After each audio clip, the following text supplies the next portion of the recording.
and capstone project is graded, so please make sure to do your best. Learn throughout the entire journey of building your own applications using AI. Okay, so we're going to let group 1 present.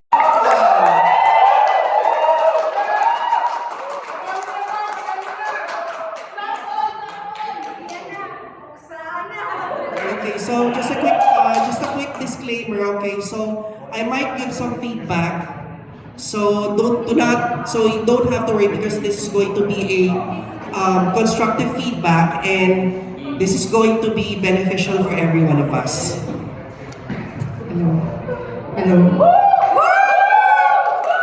Okay, so welcome, group 1. Okay, yeah. So good afternoon, everyone. We're group 1 and we're going to introduce what we did today. So basically, we chose option 5 to create a custom application. So yeah, let me start. So ever stood in a grocery aisle, overwhelmed by choices, unsure of what's actually healthy, or stared at a restaurant menu, wondering what went wrong with your diet? Yes! So you're not alone! Yeah, you're not alone. So we're going to introduce our application. It's called Helio. So basically, I want you guys to remember what Helio is because it actually heals your soul. So yeah, this particular application, it's your everyday companion for health eating. And what's best with this particular application is it will always come in handy. So there, yeah. So what we want to actually address in this particular application. So actually, millions of people struggle with making healthy food and healthy choices, not because they don't care, but basically sometimes they don't just have the time for it. So with this particular application, will help actually everyone to be knowledgeable and to be mindful of their diet. Okay, and also to make informed decisions as well. Alright? Then, next. So this particular application, so our app actually will provide you with the following. So real-time personal nutritional guidance to help users with your diet. And you can actually use this app anywhere. So while shopping, dining out, or even at the comfort of your home. You can use it while meal prepping. And then next, in terms of probably, because we're pitching an application to you, this is actually important, the market opportunity. So we actually have this, so our application actually targets health-conscious consumers, and not actually health-conscious consumers, but we actually want to extend it to typically everyone else.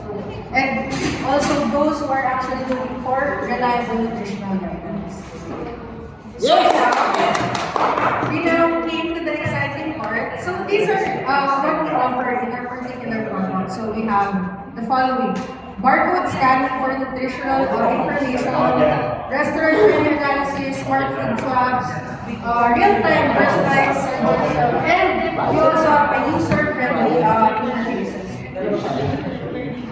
The next, in terms of a business model, right? So yeah, we're introducing this freemium model. So basically, what a freemium model is we have a free plan and we also have a subscription-based plan. So basically, if you're interested to try our application, you can always start with the free version. And then if you want to explore or if you want to unlock some features, those are available with the via subscription model. Okay?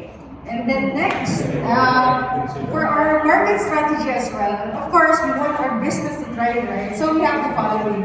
We'll launch targeted marketing campaigns. We'll also partner with health and wellness influencers. We'll also collaborate with gyms and health clubs. And lastly, of course, the most important one, we offer promotions and discounts for early adopters. So probably at the end of our presentation, we'll offer discounts to you guys. And then, for competitive advantage, so what our app offers compared to probably our competitors, the ones that are already existing in the market. So we have the following. Personalized and culturally relevant guidance. I think in terms of culture, right, so this was important because we actually aim to target Filipinos in general. one app, as well as we have very intuitive and engaging user experience that you would actually love to use. And then last, we want to have a strong focus on long-term behavior change. Alright? And then, yeah, actually that wraps up our presentation. And we'll now proceed with our product demonstration. So here, guys, if you have your phones, kindly scan.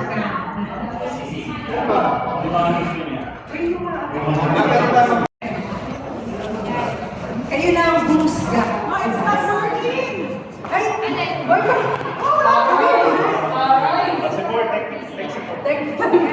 It's a ticket. Ang support dyan. It's a ticket na yung Ay, hindi user-friendly. Wow! Fine, guys. So, we have the production na rin sa iyo. Feel free to try to test it.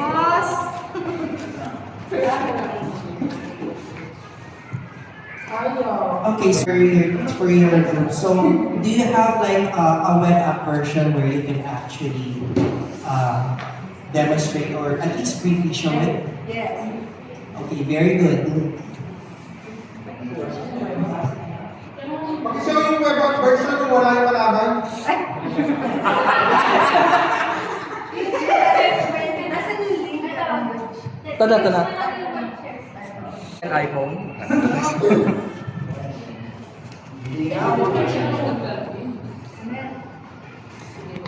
OS on house.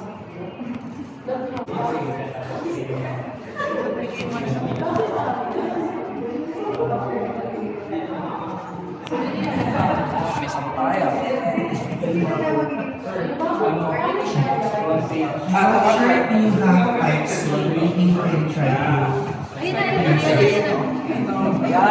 Very good. Yun pala yung sagot ni Hugot yung Type-C. Okay, so this is the web app version of our application.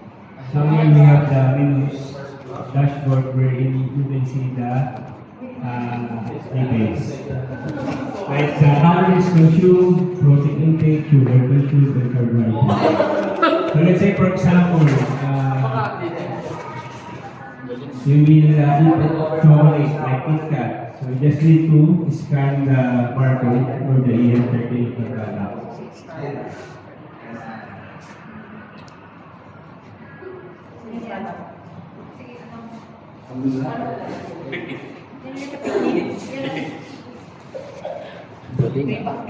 May input pa, no? Wow. May video.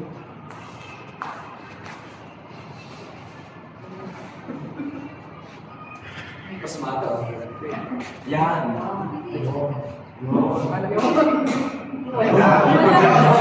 think it's just easy. Likod dito may bag.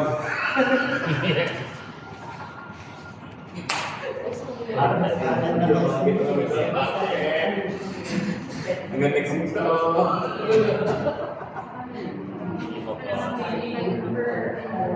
Excited daw yung bata. Live na lang! Uy! May video pa nga eh. Manual lang. Ano yung manual? Gusto sa mga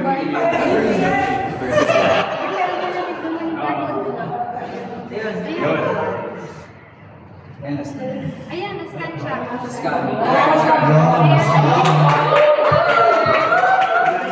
Okay, so as Ruquan actually demonstrated, they were able to scan the barcode of the product, which shows that the nutritional breakdown per 100 grams. So let's see. Dashboard. Go down. So, ayan. Then, Matagal ng load.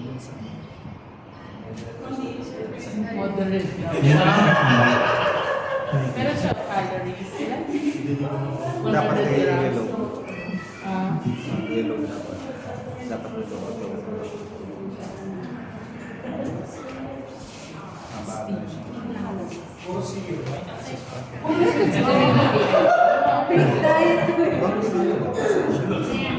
Yung plants natin. Okay, here's the bar.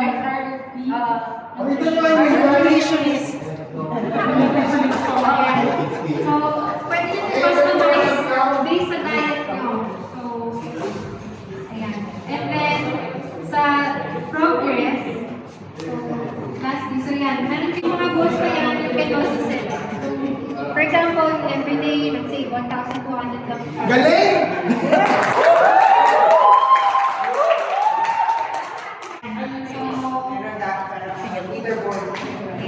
So, with Helio, talagang holistic yung health kasi namumonitor siya every day. Holistic! Holistic. Ano ka nagtitibag pa ba kayo?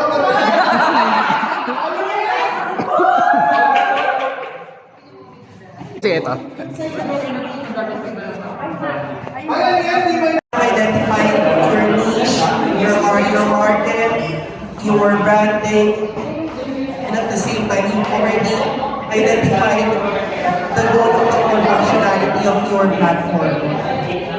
So that's something that's going to be, if you're going to look at it as in a historical perspective, I would say out of 10, I would say 9.5. Then 9.5. Is ready to be shipped. 9.5 sila. Thank you so much. Now let's go ahead and proceed with Group 2. Let's clap our hands for Group 2.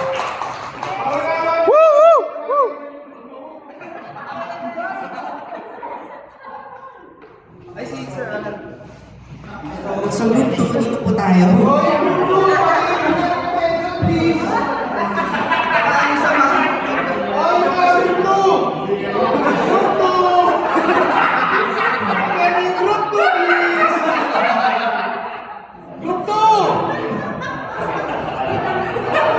Oh, yung mga group mo dyan, parang awal yun. Nagiging na attention yung group mo.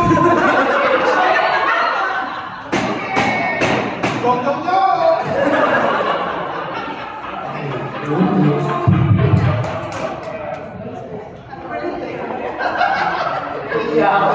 Oh, nahiya na! Oh, hindi na!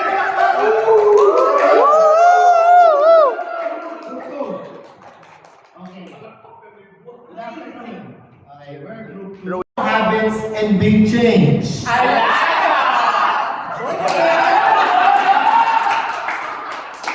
This app doesn't only track your daily habits, but it will transform your lifestyle.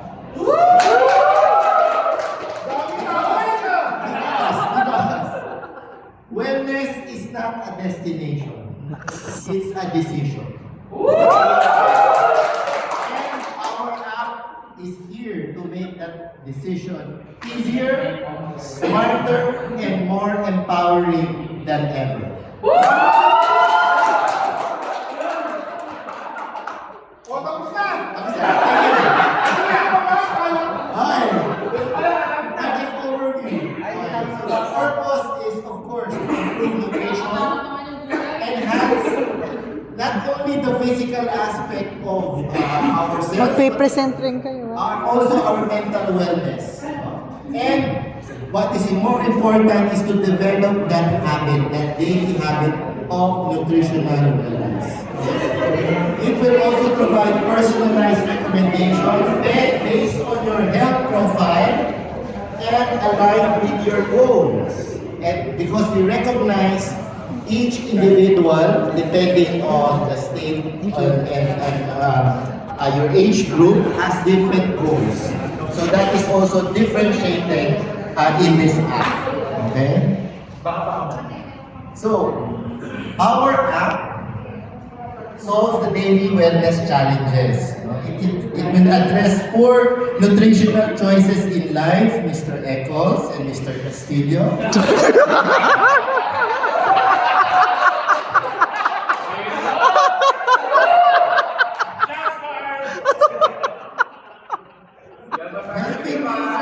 Helping users maintain daily healthy habits, Mr. Lila.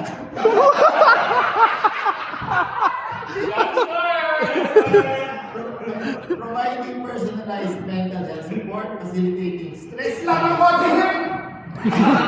and enabling user wellness data. So there's also reporting, so you're also aware. And last but not least, is your daily meal planning. Okay? Well, just to showcase, this is the actual prompt, right?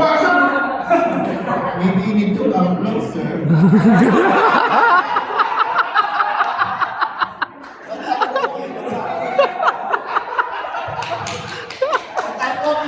I'll walk you through, you know, how easy it is to provide your information so that you will get the best of the app. So, at the start, you need to put in your profile. So the basic profiles are gathered by the app. Of course, you need to put in the accurate data.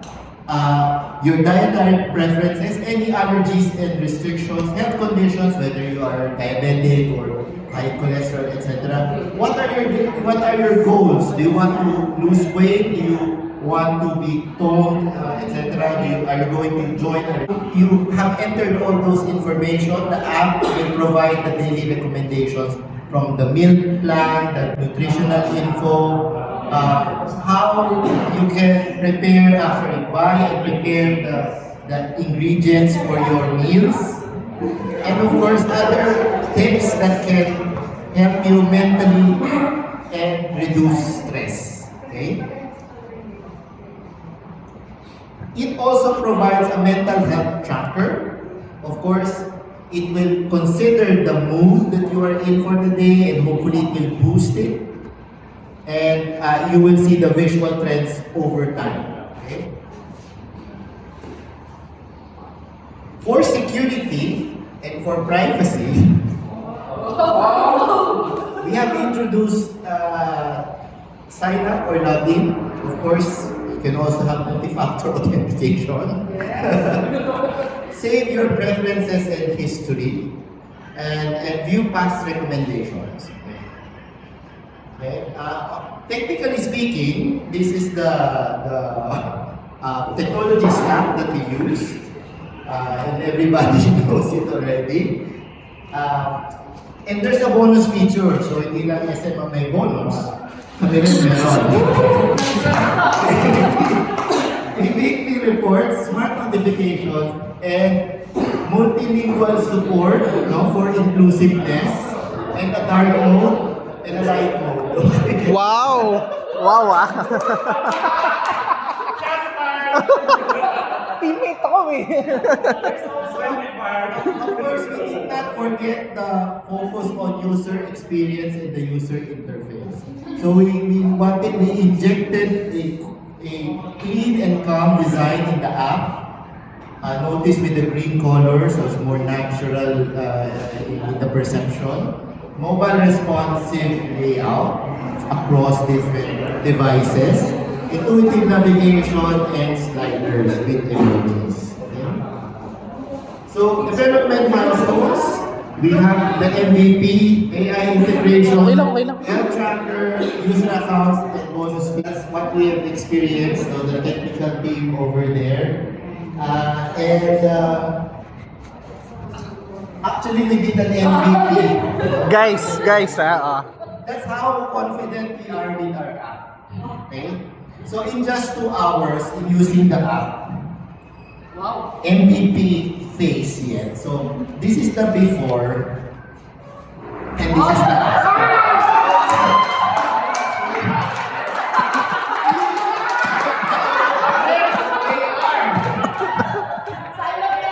Free of stress. And the mood has changed. Look. Bakit parang yung isang mas tumawa pa? With our app, magkakaroon ka ng guidance. Parang iba. So, today, decide to start strong and stay well.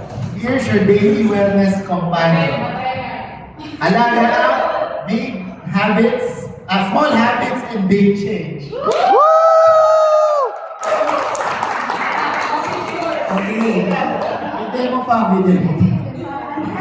wanted to see the demo. Thank you so much. This is a very impressive presentation for Group 2. So let's allow them to do a brief demo.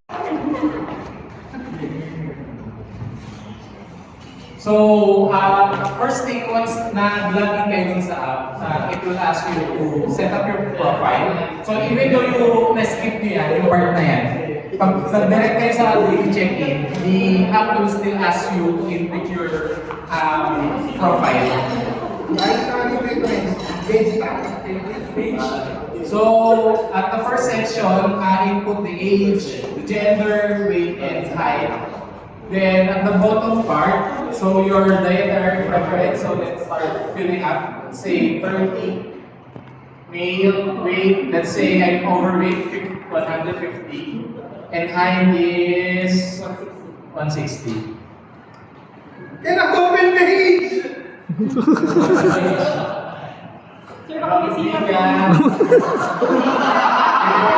Ang dami reason! Shellfish.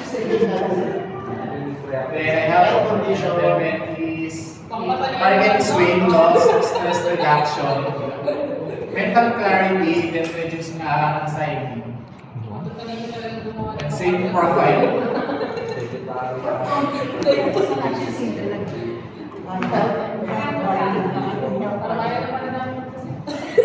By the way, this is one time only, but in case there's some changes to your profile, feel free to update it accordingly. Saving. At pagkalipas sa mahabang panahon, lumabas na! Bear in mind, our app is fully integrated with AI capability and what do you call this? Yung speed ng processing is highly dependent dun sa AI na integrated. So, if we have more powerful AI, mas faster yung magiging processing power. And also, the internet speed. Ayan. So, for this one, you just need to input your stress level. Let's say I'm very stressed.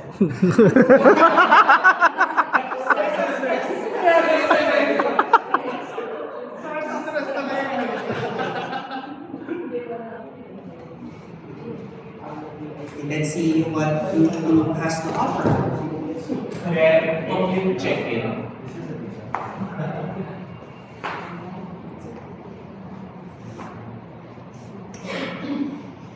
Sorry, by the way, it also helps you for a quick breathing exercise. So you can click the start guiding breathing for you to follow how you will be able to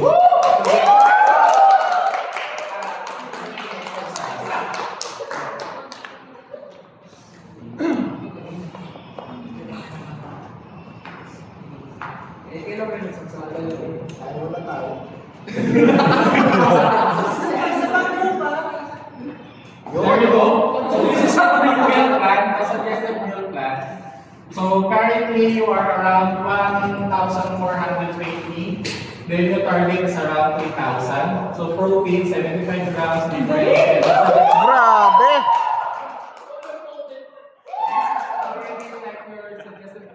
Breakfast, it already provides you the different ingredients as well. So yeah. And also the instruction on how you are able to Information overload!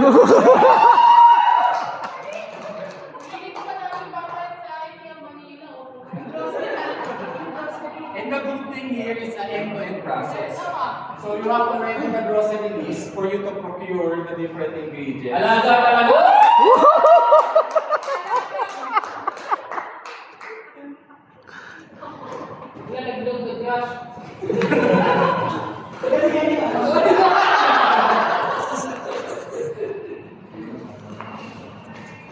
There you go. And aside from that, it provides you the estimated. Woy!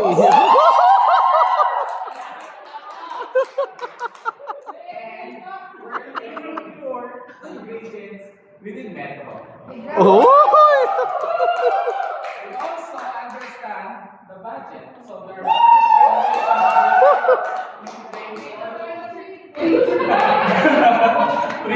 source. Yes, meron lesson.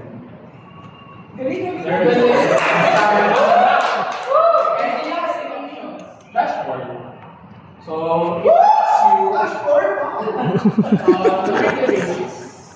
then, there you go. So, any stakeholders that wanted to procure our app, feel free to contact.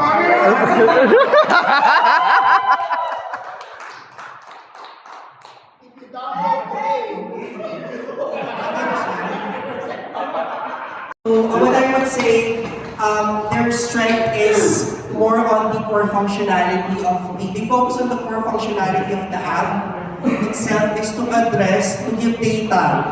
Kumbaga data-driven yung yung approach nila, make sure na the user will be able to have a much very informed decision. So I would say I'm very impressed with what they did. So, like on feedback na binigay ko sa kanila kanina. So, thank you so much Group 2. Give a round of applause to Group 2.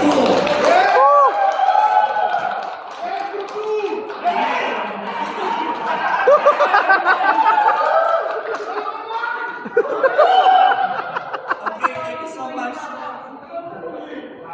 Yes. And then next is, we have our last group. We would like to give a round of applause to Group 3.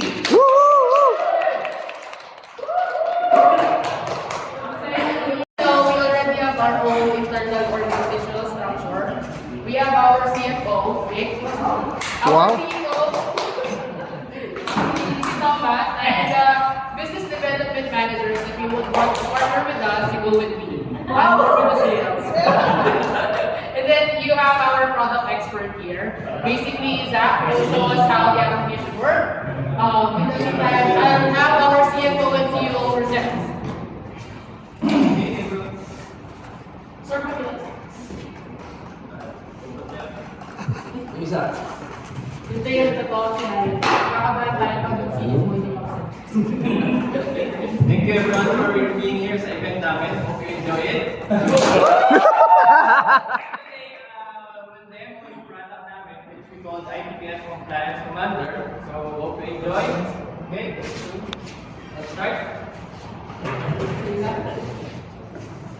Indeed, we have 11,000 ITPF controls to perform, and we need to comply on this one. Okay. I'm sorry guys, I have to go. May compliance pa akong kailangan gawin eh. Bye! We apologize. Our CFO is the one also tasked to be the act of the service manager. So apologies about multi ano kami dito eh. Multi-role kami dito. Okay.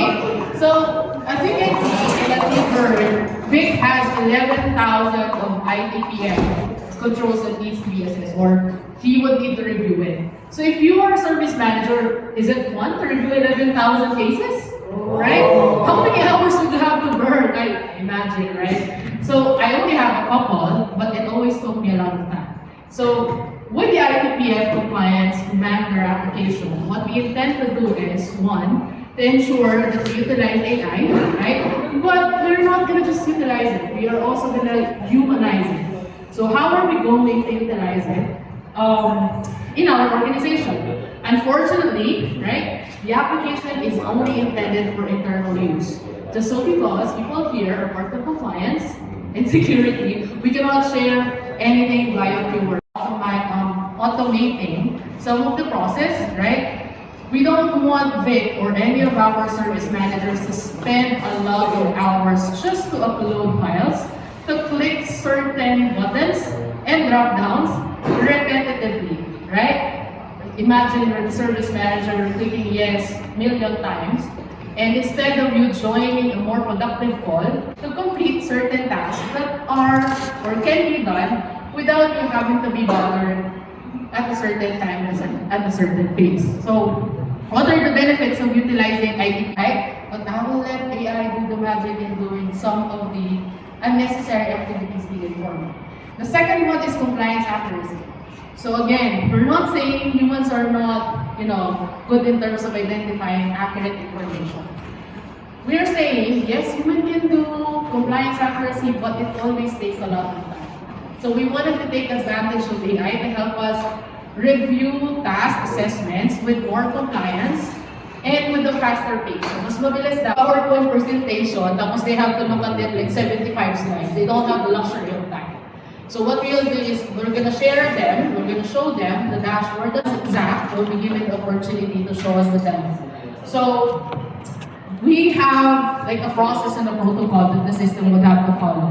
And as I said and mentioned earlier, this is not gonna be AI 100% of the time. The service managers would still have to participate in the activity and they would have to humanize the process, right? The first step is, of course, the users will still have to, of course, it's also going to be Vic's responsibility to ensure that the information being required by the system is the right information that he would need to upload in the application itself. So, ITPF then analyzes the documents. It's also going to be the one to provide recommendations and findings. Like say, Vic, after a couple of minutes, Vic, your application or your service is compliant. So what Vic needs to do is nothing. What's going to happen here is Zach, our product expert, who will have to explain how the application works. Again, this is a product that is continuously evolving. As you can see, or earlier, we actually had 1 or 2 iterations, and then this is the 3rd iteration that we built. So,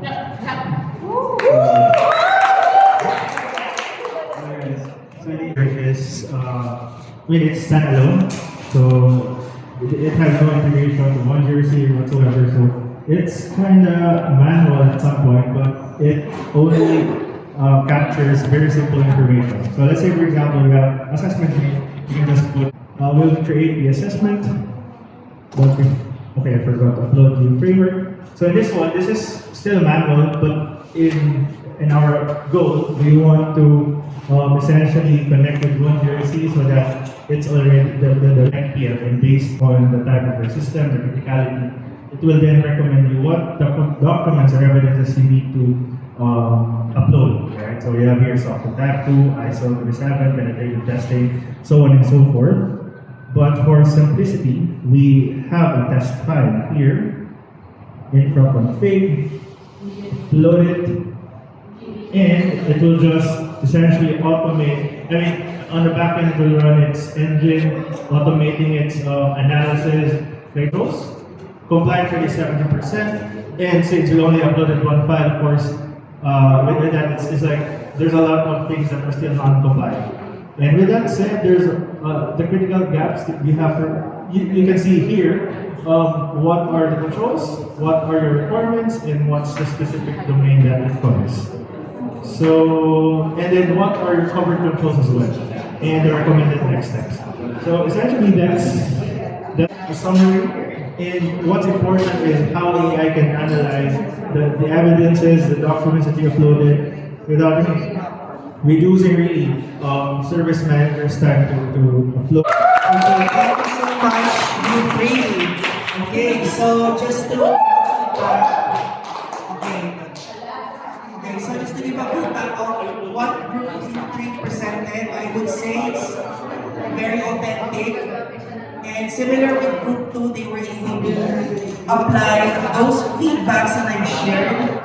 So I would say I'm really impressed, especially the functionality. Talagang it really does show and prove that they already have a niche on what specific use case or business problem they're trying to solve. Okay, so let's give a clap to Group 3. At least 5 minutes so I can share you the final verdict. Okay. And we would like to thank again Sir Oli. The activity today, I think it was a special activity because I think everyone really got into the spirit of the activity compared to our other sessions. And It became extremely competitive, though I still have to answer protest. Because the objective of the two acts were different. But anyway,